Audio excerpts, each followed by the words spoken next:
भाई तुम्हारा favourite Doraemon India में कुछ और एंड जापान में कुछ और दिखा रहा है। भाई क्या सच में तुम्हारे क्रॉक्स क्रोकोडाइल से कॉपी किए गए हैं? और ये कौन से कार्टून है जिन्होंने अपनी ही मूवी का सीक्रेट पहले ही छुपा दिया था? टेंशन नोट बॉस, पूरी स्टोरी बताऊंगा और कैसे एक छोटा सा चिप पूरे इंसान को ट्रैक कर सकता है, और अगर एलिवेटर गिरने लगे तो बचने का तरीका क्या है, और कैसे ये वाला आइसलैंड इस नक्शे से गायब हो चुका है, और भाई इस प्लांट को छूते ही तुम्हारी स्किन भी जल सकती है। भाई सच में वीडियो काफी ज्यादा मजेदार होने वाली है, तो वीडियो पर अभी से लाइक ठोक दो। नंबर 10, भाई सोचो तुम मैप खोलो और जो आइसलैंड हजारों सालों से दिख रहा हो वो अचानक गायब हो जाए। ये कहानी नहीं, ये एक रियल घटना है। पैसिफिक ओशियन में एक आइसलैंड था जिसे मैप में सैंडी आइसलैंड के नाम से दिखाया जाता था। सालों तक लोग मानते रहे कि ये सच में मौजूद है, लेकिन ट्विस्ट तब आया जब साइंटिस्ट वहाँ पहुँचे तो वहाँ कुछ भी नहीं था, सिर्फ गहरे समुद्र के सिवा। मतलब जिस आइसलैंड को दुनिया देख रही थी वो एक्चुअली में एग्जिस्ट ही नहीं करता था। अब सवाल ये है, ये हुआ कैसे? पुराने समय में मैप पूरी तरह एक्यूरेट नहीं होते थे, कभी शिप्स गलत डाटा देती थी और वही गलती सालों तक कॉपी होती रहती थी। कुछ केसेस में सैंड या कोरल के छोटे आइसलैंड बनते और मिट जाते थे,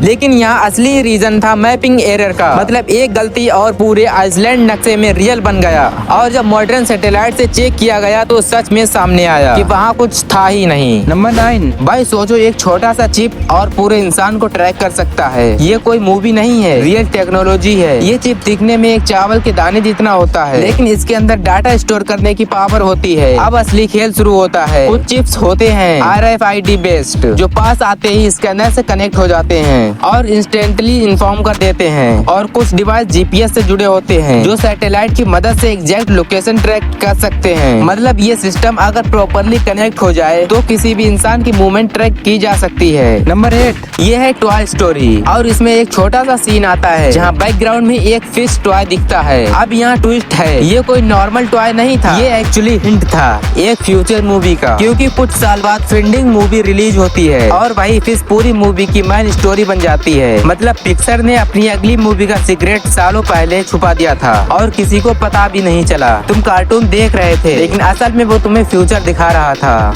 नंबर 7, भाई अगर तुम एलिवेटर में हो और अचानक वो नीचे गिरने लगे तो क्या तुम बच सकते हो? मूवी में लोग जंप मारकर बच जाते हैं, लेकिन रियल लाइफ में ये काम नहीं करता, क्योंकि एलिवेटर बहुत तेज स्पीड से गिरता है और एग्जैक्ट टाइमिंग पर जंप करना ऑलमोस्ट इम्पॉसिबल है। अब असली तरीका सुनो। सबसे पहले पैनिक मत हो और तुरंत सभी बटन दबा दो।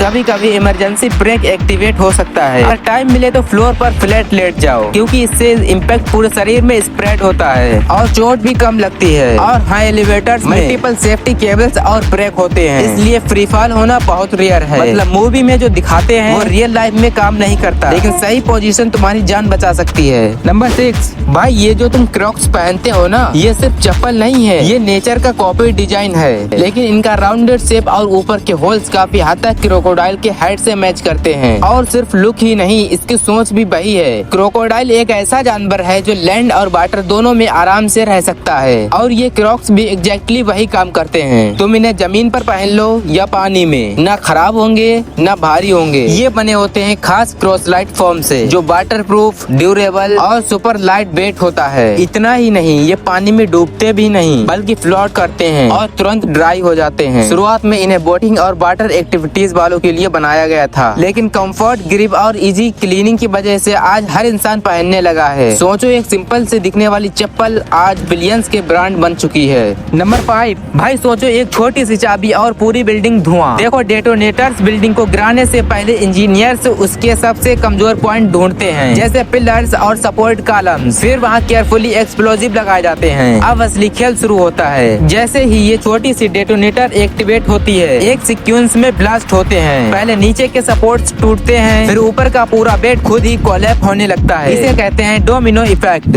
मतलब एक छोटा सा ट्रिगर और पूरी स्ट्रक्चर खुद ही गिर जाती है। और इसे ऐसे डिजाइन किया जाता है कि बिल्डिंग इधर उधर नहीं बल्कि अपने ही फुटप्रिंट पर गिरे। मतलब छोटी सी चाबी सिर्फ शुरुआत करती है, बाकी काम ग्रेविटी खुद कर देती है। नंबर 4, अब सोचो एक ऐसी सड़क जहाँ बर्फ गिरती तो है लेकिन जम ही नहीं पाती। देखो कुछ देशों में रोड के नीचे हीटिंग सिस्टम लगाया जाता है। मतलब सड़क के अंदर पाइप या इलेक्ट्रिक वायर होते हैं जो गर्मी पैदा करते हैं। जैसे ही बर्फ गिरती है ये सिस्टम एक्टिवेट हो जाता है और नीचे से हीट देकर बर्फ को पिघला देता है। कहीं कहीं ये सिस्टम जियोथर्मल एनर्जी से चलता है, यानी जमीन के अंदर की नेचुरल हीट से, जैसे आइसलैंड में जहाँ धरती खुद गर्म हो जाती है, मतलब ना नमक डालने की जरूरत, ना बार बार सफाई करने की।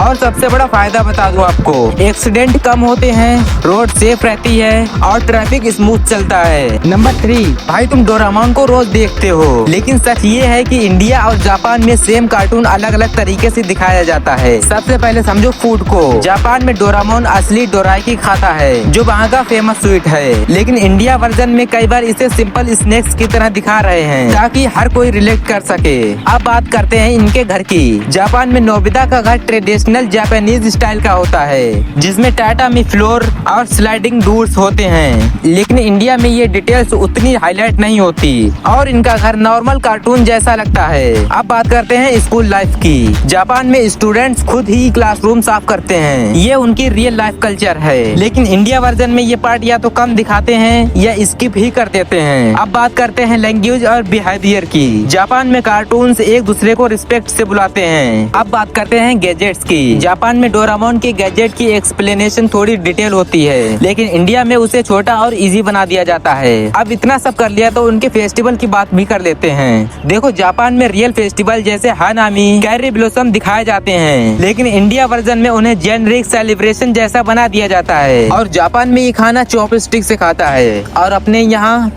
नंबर 2, ये है गेंट हॉगबीट और ये 10 से 15 फीट तक लंबा हो सकता है, लेकिन असली खतरा इसके साइज में नहीं बल्कि इसके अंदर मौजूद शेप में है। अगर ये शेप तुम्हारी स्किन पर लग जाए तो उस समय शायद कुछ महसूस ना हो, लेकिन जैसे ही उस जगह पर सनलाइट पड़ती है तो केमिकल रिएक्शन शुरू हो जाता है और फिर स्किन पर रेडनेस, जलन और कुछ समय बाद बड़े बड़े ब्लास्टर्स बन सकते हैं। कई केसेस में ये बर्न्स इतने सीरियस होते हैं कि स्किन पर परमानेंट मार्क तक रह जाते हैं। और सबसे शॉकिंग बात, अगर ये शेप आंखों में चला जाए तो आई साइट पर तक असर पड़ सकता है, मतलब एक छोटी सी गलती और बहुत बड़ा शरीर का डैमेज हो सकता है। नंबर 1, भाई तुम सामने देख रहे हो, लेकिन फिर भी ये लोमड़ी दिखाई नहीं दे रही। इस लोमड़ी को कहते हैं आर्कटिक फॉक्स और इसकी सबसे बड़ी ताकत है इसका कलर। सर्दियों में इसका फर पूरा सफेद हो जाता है, जो बर्फ में परफेक्टली ब्लेंड हो जाता है, मतलब शिकारी हो या शिकार, किसी को भी पता नहीं चलता ये कहाँ है। और ट्विस्ट तो अभी बाकी है। जैसे ही मौसम बदलता है ये लोमड़ी अपना कलर भी बदल लेती है, सफेद से ब्राउन या ग्रे हो जाती है ताकि वो जमीन और पत्थरों में छुप सके। और जब ये शिकार करती है तो बर्फ में अचानक जंप मारती है और सीधे नीचे छुपे जानवर को पकड़ लेती है, मतलब ये खुद इनविजिबल होती है और नेचर में ऐसे छिप जाती है जैसे वहाँ हो ही ना। और भाई ये लोग खौलते लावा में हाथ क्यों मार रहे हैं? क्या इनका हाथ जलता नहीं है? भाई इस इंसान का मुंह इतना बड़ा है कि इसने अपने मुंह में पूरी कोको कोला की कैन ही रख ली है। और भाई ऐसे वर्ल्ड रिकॉर्ड बताऊंगा जो तुम भी बड़े आराम से अपने नाम करवा सकते हो। और अगर ये वाली वीडियो मिस कर रहे हो तो मिलते हैं इसी वीडियो में, आ जाओ फिर जल्दी से।